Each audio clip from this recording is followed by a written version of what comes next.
Mientras Pedro y Juan le hablaban a la gente, se les presentaron los sacerdotes, el capitán de la guardia del templo y los saduceos. Estaban muy disgustados porque los apóstoles enseñaban a la gente y proclamaban la resurrección, que se había hecho evidente en el caso de Jesús. Prendieron a Pedro y a Juan, y como ya anochecía, los metieron en la cárcel hasta el día siguiente. Pero muchos de los que oyeron el mensaje creyeron, y el número de estos llegaba a unos 5.000.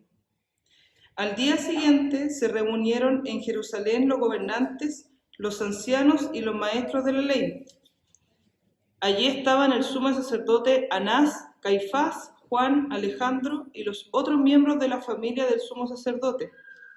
Hicieron que Pedro y Juan comparecieran ante ellos y comenzaron a interrogarlos. ¿Con qué poder o en nombre de quién hicieron ustedes esto? Pedro, lleno del Espíritu Santo, le respondió: gobernantes del pueblo y ancianos, hoy se nos procesa por haber favorecido a un inválido, y se nos pregunta cómo fue sanado. Sepan pues todos ustedes y todo el pueblo de Israel que este hombre está aquí delante de ustedes, sano, gracias al nombre de Jesucristo de Nazaret, crucificado por ustedes, pero resucitado por Dios. Jesucristo es la piedra que desecharon ustedes, los constructores, y que ha llegado a ser piedra angular.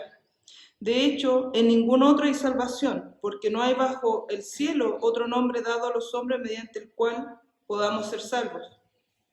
Los gobernantes, al ver la osadía con que hablaban Pedro y Juan, y al darse cuenta de que eran gente sin estudios ni preparación, quedaron asombrados y reconocieron que habían estado con Jesús. Además, como vieron que los acompañaba el hombre que había sido sanado, no tenían nada que alegar. Así que les mandaron que se retiraran del consejo y se pusieran a deliberar entre sí. ¿Qué vamos a hacer con estos sujetos? Es un hecho que por medio de ellos ha ocurrido un milagro, evidente. Todos los que viven en Jerusalén lo saben y no podemos negarlo. Pero para evitar que este asunto siga divulgándose entre la gente, vamos a amenazarlos para que no vuelvan a hablar de este nombre a nadie. Los llamaron y les ordenaron terminantemente que dejaran de hablar y enseñar acerca del nombre de Jesús. Pero Pedro y Juan replicaron: ¿es justo delante de Dios obedecerlos a ustedes en vez de obedecerlo a Él? Júzguenlo ustedes mismos. Nosotros no podemos dejar de hablar de lo que hemos visto y oído. Después de nuevas amenazas los dejaron irse. Por causa de la gente no hallaban manera de castigarlos. Todos alababan a Dios por lo que había sucedido, pues el hombre que había sido milagrosamente sanado tenía más de 40 años. Esta es palabra del Señor.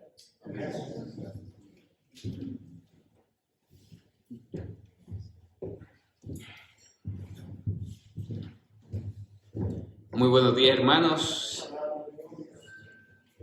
Les saludo en el nombre del Señor y espero traer un mensaje de ánimo para la iglesia hoy. Este sermón se llama Jesús prepara un gran asado y les voy a contar por qué.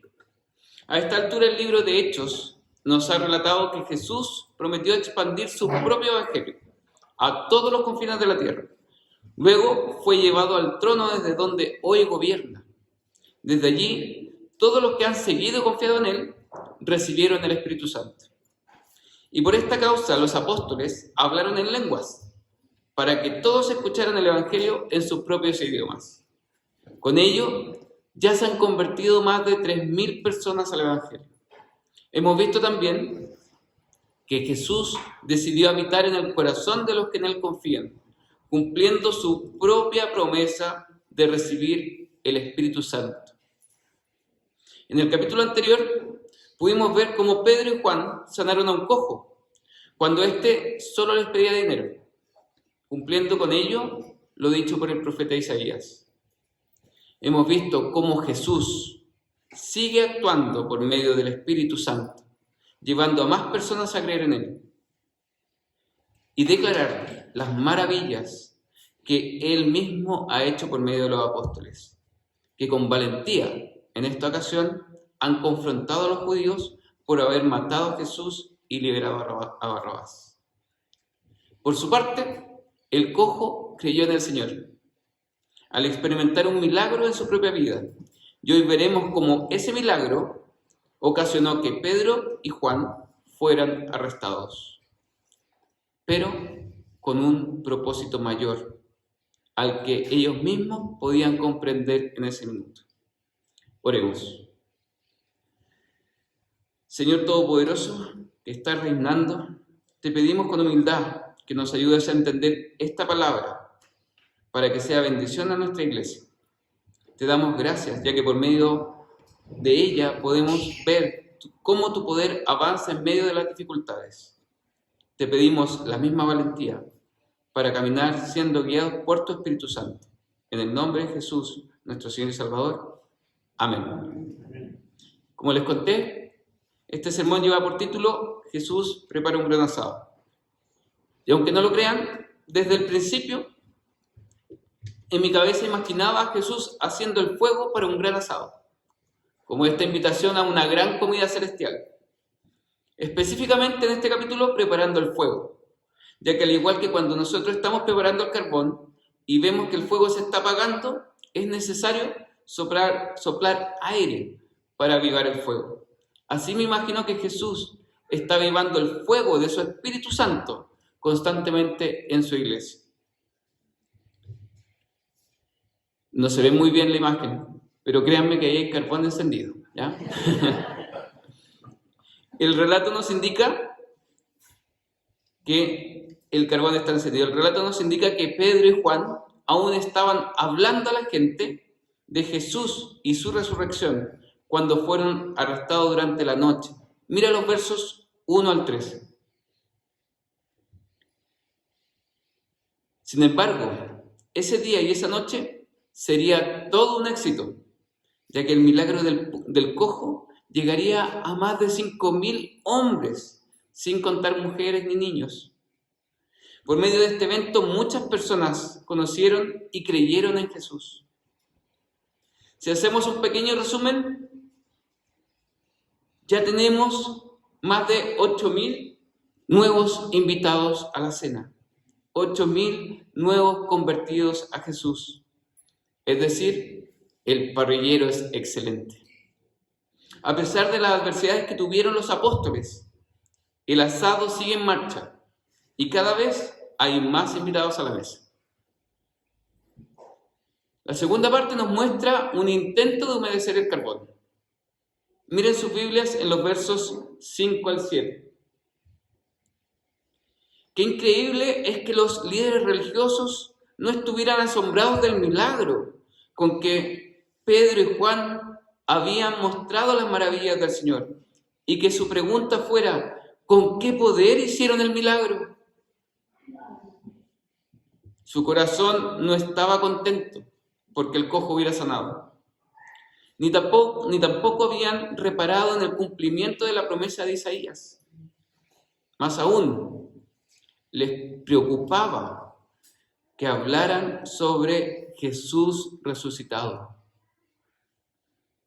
Es aquí cuando podemos ver que estas cosas siguen pasando en la actualidad.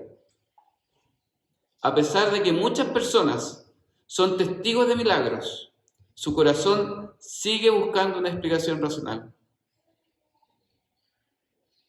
Déjame decirte que es necesario que así sea, ya que Dios está construyendo un nuevo templo. Ahí está la imagen. Dios está destruyendo un templo para construir uno nuevo. No el de los fariseos, el cual no tiene los cimientos necesarios para habitar en él, sino un templo mucho mayor, que como vimos antes, somos nosotros mismos, por medio de su Espíritu Santo que mora en nosotros. Ya no hay más templo, la edificación cayó. ¿Habías tomado conciencia de ello? Mira lo que nos dice el apóstol Pablo en 1 Corintios capítulo 3, versículos 16 y 17. ¿No saben que ustedes son el templo de Dios y que el Espíritu de Dios habita en ustedes? Si alguno destruye el templo de Dios, él mismo será destruido por Dios, porque el templo de Dios es sagrado y ustedes son ese templo. Aquí está el nuevo templo de Dios. Por esta causa, el templo de Jerusalén fue completamente destruido, porque los fariseos que habían puesto su fe en sus tradiciones, en su poder humano y en sus templos, han quedado sin argumentos. Por ello es que Pedro, lleno del Espíritu Santo, en el versículo 8 dice categóricamente que es Jesucristo, el Nazareno que ellos crucificaron, y el mismo que resucitó de la muerte, el autor del milagro. El mismo que ellos crucificaron.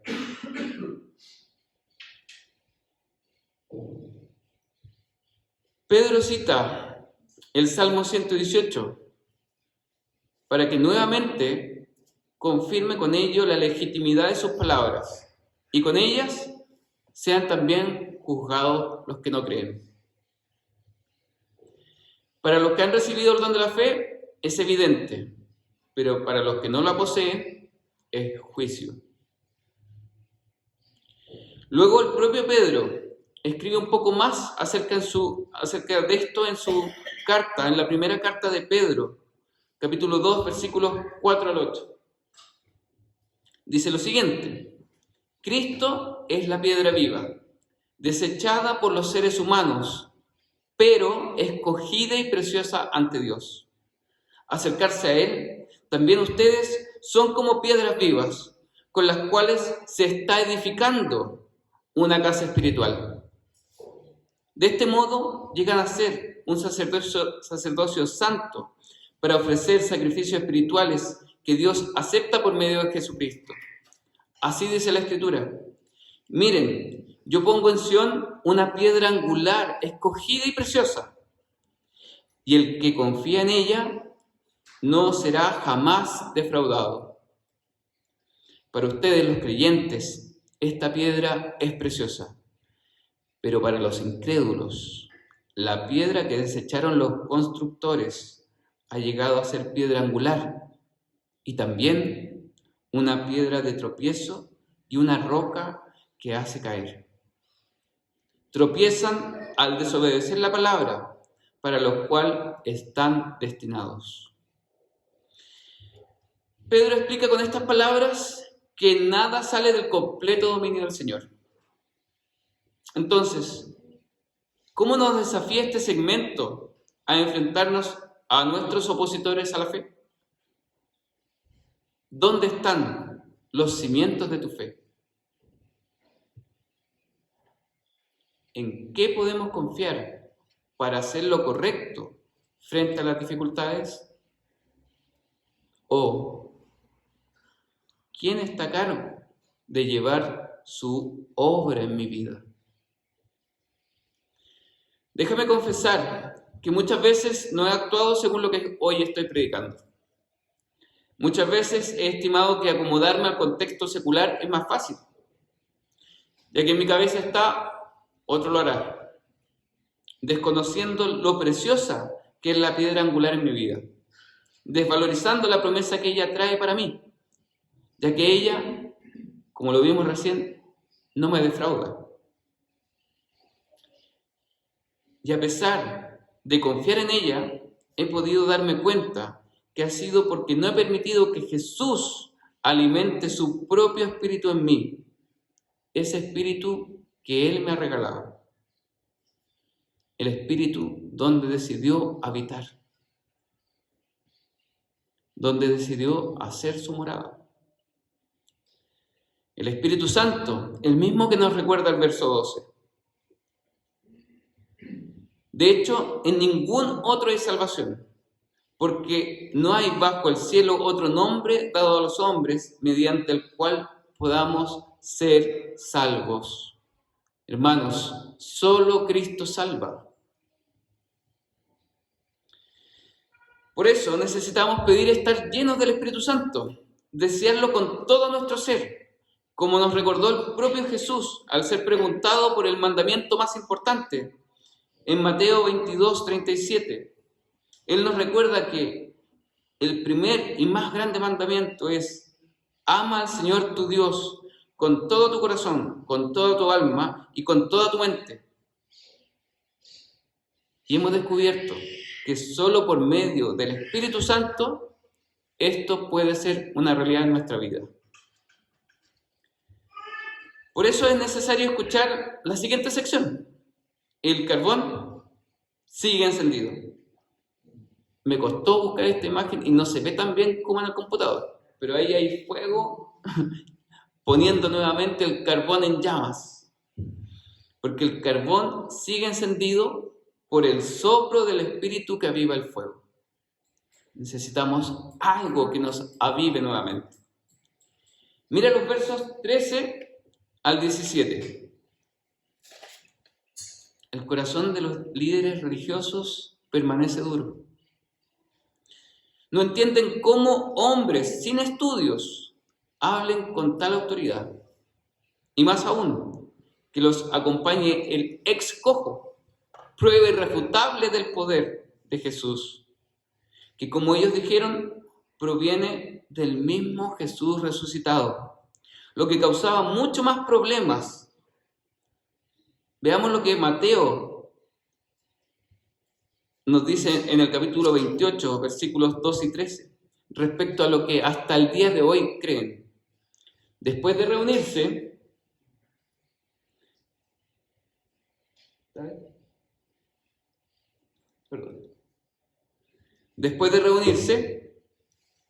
estos jefes con los líderes religiosos y trazar un plan, dieron a los soldados una fuerte suma de dinero y les encargaron: digan que los discípulos de Jesús vinieron por la noche y que mientras ustedes dormían se robaron el cuerpo.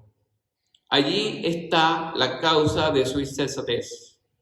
No pueden admitir que Jesús es el Mesías, puesto que esto acaba con su religión. Mira los versos 18 del capítulo 4 de Hechos. El plan de los judíos aún así prosigue. Les ordenan que dejen de enseñar en el nombre de Jesús. Pero Pedro y Juan dicen una de las palabras más recordadas por mí en la Biblia. No podemos dejar de hablar lo que hemos visto y oído. Aquí vemos el reconocimiento del propósito de la vida de los apóstoles, la valentía dada por el Espíritu Santo y el ejemplo apostólico que nos dejan a nosotros como iglesia.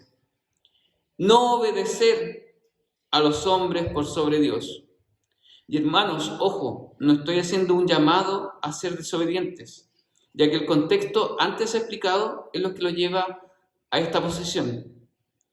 Ya que cuando aún sus vidas estaban en peligro, aun cuando el propio Pedro había negado 3 veces a Jesús, aun cuando todo pudiera estar contra ellos, el Espíritu Santo había hecho de Pedro y Juan personas nuevas, fieles a Dios, y estaban en ese lugar para dar testimonio del poder de Jesús y que muchos le reconocieran como Dios.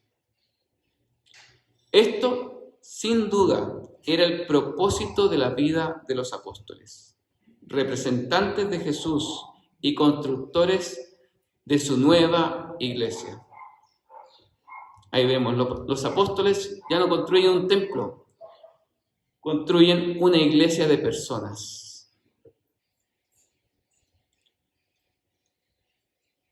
Los versos 21 y 22 nos muestran que el milagro era tan poderoso a los ojos de la gente que los líderes religiosos no encontraron forma de castigarlos y luego de nuevas amenazas los dejaron libres.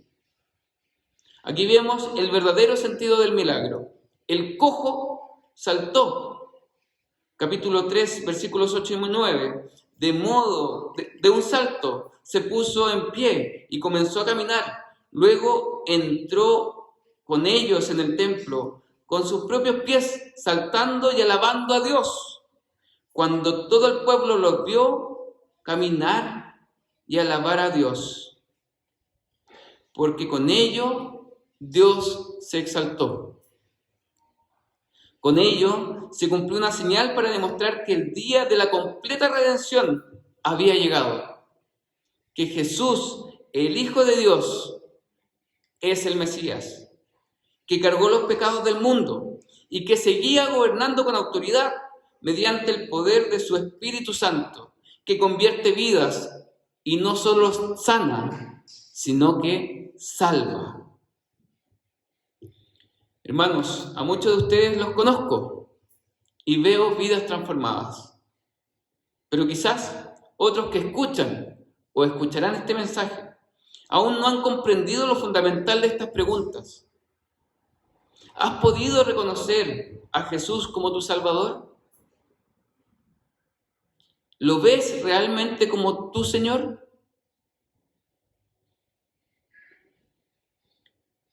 ¿Has comprendido por qué aún vemos milagros que nos muestran que hay una autoridad mayor a la de los hombres? ¿Has tomado realmente en serio los cambios de vidas de hombres y mujeres durante toda la historia de la humanidad, producto de haber confiado en Jesús? Pues te debo alentar seriamente, ya que es radical lo que hemos visto hoy, y que la misma palabra nos exhorta a la salvación, pero también al juicio. Y déjame decirte que si los cimientos de nuestra fe no están en Jesús, no tenemos la base sólida. Pero si nuestros cimientos están sobre Jesús, tenemos la base para construir una gran iglesia. En conclusión, podemos pensar entonces que esta situación solo fue un devenir de los apóstoles, o quedarnos con la sensación de que el milagro y la gente salvó a los apóstoles. Pero si vemos en el fondo, nos damos cuenta que es el propio Jesús, en su trono y por medio de su Espíritu Santo, el que ha realizado cada una de estas acciones para llevar su agenda a cabo. Más de 5.000 personas se convirtieron a Jesús. Dime si no fue un éxito. Sus apóstoles, que antes habían arrancado de miedo a la muerte por ser vinculados simplemente a Jesús, ahora se enfrentaron valiente y locuazmente ante los líderes religiosos, siendo guiados por el Consolador, el Paráclito, el Ayudador, el Espíritu de Dios, el que habita en nosotros y que había modificado su ADN. Con Jesús ya no somos los mismos.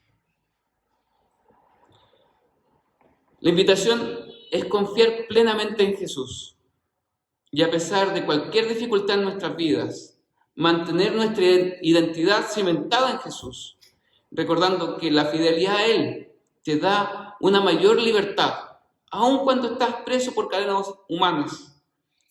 Te puedo decir que gracias a Jesús estás libre de la culpabilidad del pecado. Y solo así, con esta realidad, podemos decir que no podemos dejar de hablar lo que hemos visto y oído, tal como lo dijeron los apóstoles llenos del Espíritu Santo. Oremos, hermanos. Señor, te damos gracias por tu palabra que nos lleva a depositar nuestras fuerzas en ti, para que seas tú quien obre en nuestras vidas mediante tu Espíritu Santo. Te pedimos la valentía y locuacidad necesaria para que podamos llevar el mensaje que hemos aprendido y así edificar a esta, tu iglesia, Cristo Redentor de Ñuñoa. En el poderoso nombre de nuestro Señor y Salvador Jesucristo. Amén.